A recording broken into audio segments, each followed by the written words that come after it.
Welcome to Full Spectrum. On today's episode, we will be talking about gender identity and expression within the LGBTQI plus community in Nigeria. We would explore societal expectation, legal challenges, and personal narratives. To help us do justice to this, we have Alexandra and Jones. Thank you for joining me. Thank you so much. I don't know where to start from, but we can start from anybody. All right, so we'd like to know you.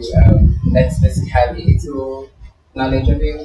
Okay. Hi everyone. My name is Alexandra Maduagwu. My pronouns are AP.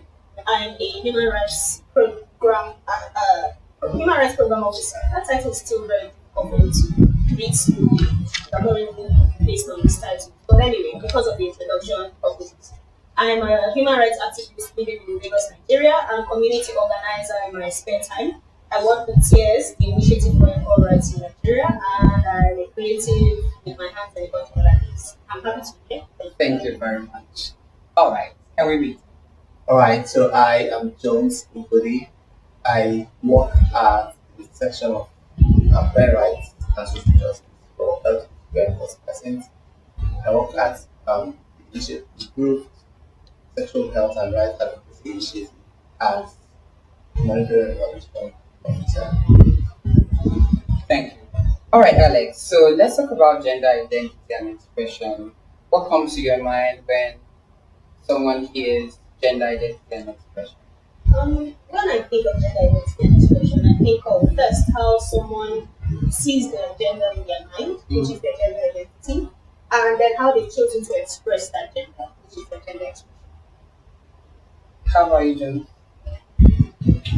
So, for one, I think of how the person feels as an individual, an internal sense of self, or gender identity. Do they feel that their sense of self agree their assigned sense of birth, or does it differ? And you know that. And then when I think of expression, I think of how to express that sense of self, because what it feels internal, what the world sees, how they express it. Okay, Alex. This might sound funny, but looking at it, do you feel that people really express themselves in Nigeria? No. I think a lot of Nigerians are severely depressed because there's this social expectation that you fit into that binary with your identity and with your expression. And they're very rigid in the sense that they don't expect you to fit from what you are assigned at birth. So if you come out the womb and they see you have certain genitalia, they place you in certain boxes. And if you disagree with those placements growing up, you face a lot of backlash, discrimination, and whatnot, trying to express or to even identify as your truest self. So I would say no, Nigeria is a very restrictive place for gender identity. Okay, Jones, let's talk culturally now. Yeah, we know that certain cultures assign certain roles to certain genders, and this has at least limited a lot of persons from, doing certain things within the cultural space. So, do you think that this is a good move, or it is that we're restricting a lot of things and it's also affecting probably the mental state of those persons who are restricted? So I honestly think that as Nigerians generally have a strong affinity for their culture, where they're coming from, their heritage and all of that. And sad thing though, as culture in Nigeria does not permit or allow for diversity when it comes to gender identity. It's just a binary constraint. Either you are this or you are that. And while there is different cultures across the nation, find out homogeneity in terms of how those cultures define what the gender identity is. So in some cultures in Nigeria, if a person has to behave in a particular way because his gender, the other way because it's transgender, there is no room for culture to grow, there's no room for culture to reform, there's no room for individuals to evolve within the culture. Okay, John. So let's talk about Nigeria. We say we're rich in culture and tradition. Yeah. So let's look at it in this area that culture does it really have limit or also restrict persons from expressing their gender identity? Because if you check some cultures, they'll say this is for this set of persons, this is for this, so they can't. What do you think? Well, like you said, Nigeria as a country is culturally diverse place. And one would expect that with cultural diversity, they are understand and represent what gender identity should be different. But no, it's not that. You notice that as you move from one culture to the other, the same gender binary lens is available in one, it also is second one. And that means that culture is not allowed to be formed or not allowed to express itself to be the authentic self within the premise of those cultures that they put here. So at the end of the day, still as if the culture is increasing them from being leader. So the culture really in Nigeria was not allowed.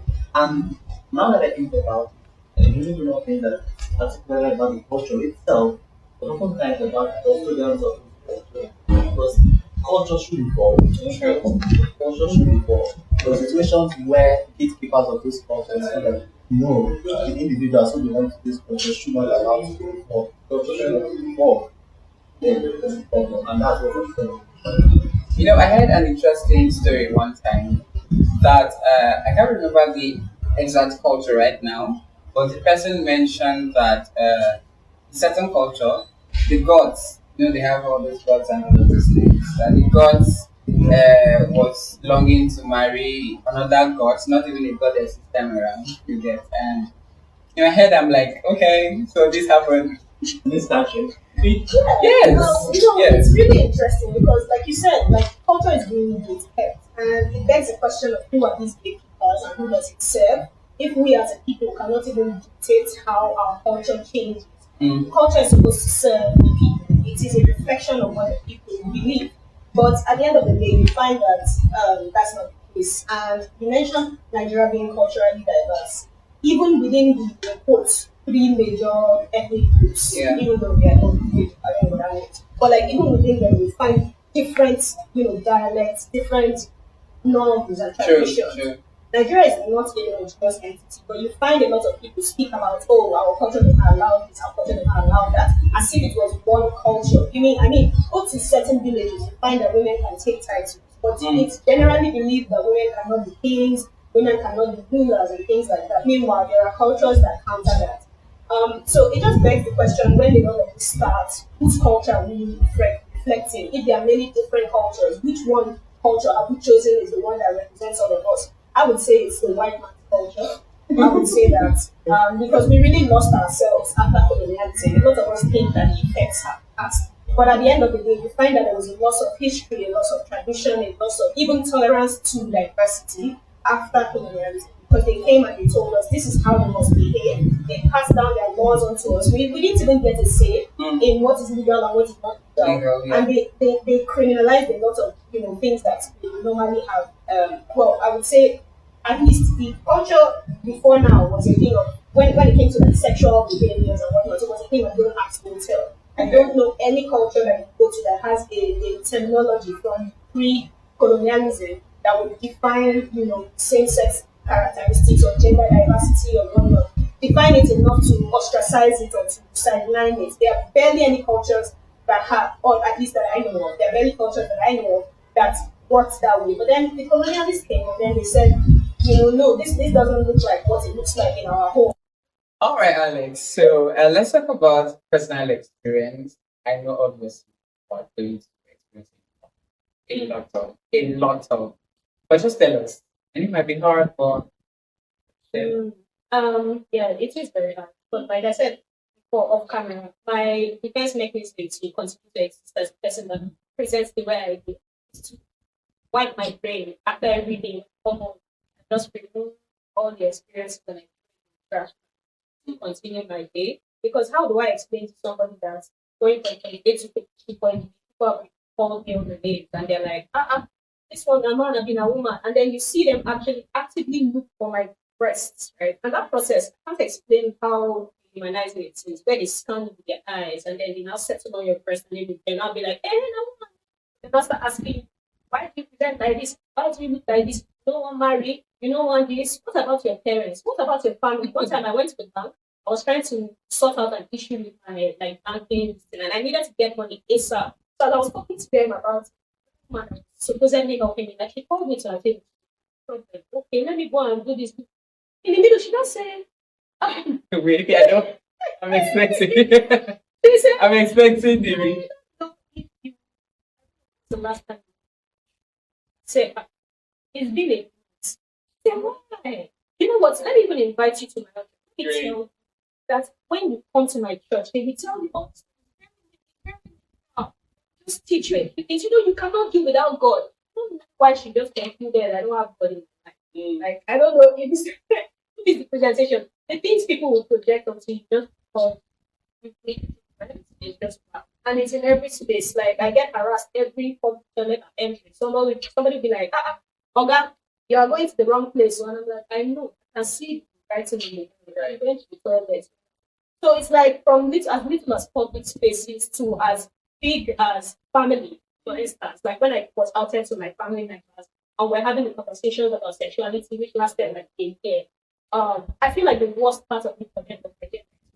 Because if I was feminine, then they can pretend that no, Sure. she don't be like, you know, let's just ignore it very well. But because of the way I present, like my parents could just not, they couldn't ignore it. And that was the straw that broke was the gender expression sexuality. Because my grandmother died and I was to go for a burial.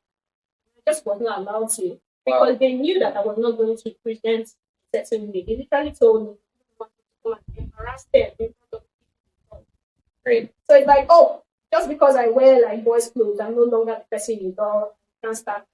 So it's just little things in quotes that add up, and then there's the big things as well. So after experiencing those microaggressions, he will still experience the big exclusion, systematic, family, even religious, all of that. All of Sure. that. So yeah. It's a lot for. I'm sure we'll get there. All right, Jones. So let's talk about the legal aspect. What are the effects of gender identity and expression when it comes to the legal landscape? Well, in Nigeria, uh, legal gender recognition is quite very, very limited. There's no provision to that in the country. And societal effect is a problem. The problem is then that development of gender identity and expression is sexual orientation. Right. So while legally there's a law about when to do sexual orientation, the Sexual Protection Act, most people tend to recognize that against gender identity and gender expression, which are two different part of the person is mas- uh, male assigned at birth and that gender identity differ and they're expressing themselves differently. So not automatically mean that the person is having sex with the same sex. So the person's gender identity does not only sex. You don't take let's say settings that use that.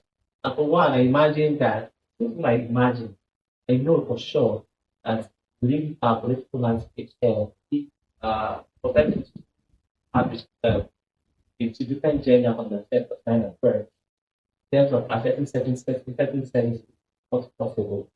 So the person who is, let's say for example, a transgender woman who is expressing themselves in that way, in herself in that way, goes into the bank and wants to open an account. And they set a sign of birth, which is what on the document, level document, say no. Then the person needs the account and try to reconcile the picture before me and the document in front of me. And that's the meeting. So it's not just about even in the bank for certain has to travel, for example, and their passport is having different set, a different gender, different from what they are expressing. So that's really who they are. Because the system or because the legal environment does not allow them to do the documentation that aligns themselves, their sense of self and their expression. So that they are now forced to conform, but we want to access everything. So the legal environment is really not encouraging that it's not. So gender, certain gender identity not following the binary spectrum. Good. Let's talk about something that is really important in the work that we do. Do you feel that we still need to do a lot of advocacy or we've done enough? So I attended the program and one of the immigration officer was there. And so we raised issues around persons not able or issues persons face when they go to capture or go to do passport and this person is presenting as a woman and on the passport original document you have let's say Philip and we are seeing Philomena. So and the person said that they're working ways to making sure that all of these issues are rectified, that everybody can come in and I felt that that was a good push. So do you think that we still have a lot to do or we have little to do or we've not done anything at all in terms of advocacy? I do think that we have a lot to do. It's very nice to hear about the immigration officer that said that. It's like more and more we are having these experiences where there's one police officer there, one law enforcement agent, one lawyer, one judge, in pockets of places. Yeah. But I really would love to get to a point where these ideas are mainstreamed and tolerance and diversity and all of that. But you find that the basic tenets that you need to do this advocacy a lot of the time is not there. Like I would say colonialism has eaten so deep into our minds that it has affected the way we process things, the way we empathize with one another, because even coming from that angle of human rights, empathy, it should be easier to understand that, okay, these people are being marginalized. It's not their fault who they are and how they present. And society should expand and should be dynamic enough to, take up everyone's needs and respond to them. Yeah. But you find that that's not the case. And to advocate adequately, I think you need to start from, obviously the work is already being done, but the personal is deeply political. And if you are not someone that has, critical thinking, empathy, and all of these things as the foundation of your being, it's going to be very difficult to grapple with new concepts like gender identity, sexual orientation, and things like that. But you find that that's the reality that we live in. Like the world is changing, it's dynamic, and you need to be able to think and to relate with people to be able to keep up with the pace. So I do think that there's a lot of work to do, and I think it starts from the personal itself. Yeah. Thank you, Alex. Jones, what do you think? Well, just like Alex said, I also feel that the ideology, societal ideologies when it comes to gender identity and expression, they do not arrive there overnight. It's something that we've had historically. So if we are going to change that, they also need to do a long-term engagement after one marathon. And yes, over the years, and there's been an improvement. Like societal perception and attitudes, there's been a gradual. It's not totally there yet, but there's a slight shift. And what current climate shows is that if while there's still more to be done, there's also a need for us to sustain the efforts that has been done, especially with the anti-gender rhetoric that is going on, anti-Christian going on. While we need to cross more hurdles, we want to also need to ensure that we also report pressure moving forward. So it's important that we also continue to engage and also engage for that, and also understand that in as much as we want to change societal attitudes, at the end of the day, it should translate into tangible efforts. So at the end of the day, it's not just about the immigration officer or the public officer being aware of understanding that the existence of gender binary persons or diversity of gender identities.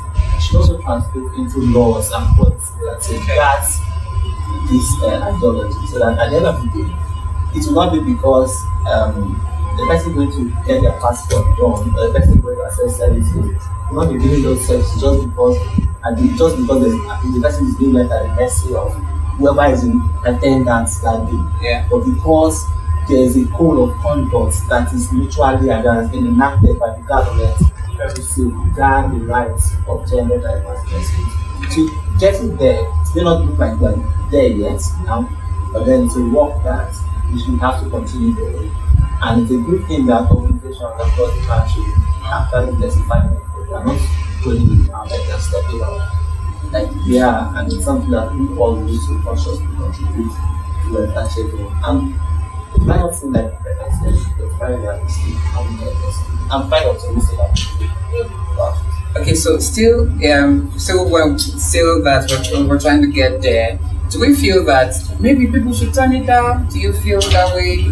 Expression? No. Because I know we've had like for Israel, we provide a safe shelter, and we've had issues in the community where the safe shelter is when people get to express themselves how they are, and then we have a lot of back, throwback, like stones thrown to the organization, to the persons there, and then it no longer becomes a safe space. So do you think that people, I don't know, turn it down? To be very honest, I think if you have to turn yourself down to be able to access a safe space, it's no longer a safe space in the first place. Because a safe place is where you can be your most unhindered self, right? Sure. And we know that there are barely any safe spaces in Nigeria because of this environment that we're in. You situate a safe house, and you don't think about having to. Not that you don't think, obviously, you might engage the people immediately, but they will move out and other people will move in. You have to engage them again. And how far do you want to engage? How far and why? Because somebody can drop at a bus stop, 2 bus stops away, and get harassed on the way, and you trace the person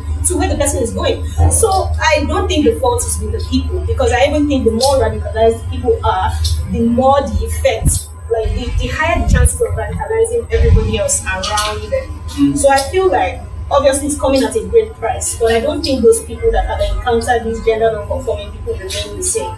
At least even if it's just the awareness of these people, first of all, might reduce their propensity for violence down the line. Right? It's unfortunate that there's barely anything that we can do to stop people from being violent against gender non-conforming people, but I don't think the solution is to tone it down. Quote. I think the solution is to tone it up. Let them not be able to let them not be able to sleep without seeing this. So it's normalized, and that way we stand a chance. All right, thank you very much, Alex. Thank you very much, Jones, for joining us on this episode. And to our audience, I'm sure that you learned a lot from this episode, that we had to talk about gender identity and expression, and how it has been a very great struggle for LGBTQI plus community in Nigeria. And we hope that you take something from this. The action point is that you be yourself, and we still continue to advocate. Please subscribe and follow our social media handles displayed on the screen. Till we meet again, bye for now.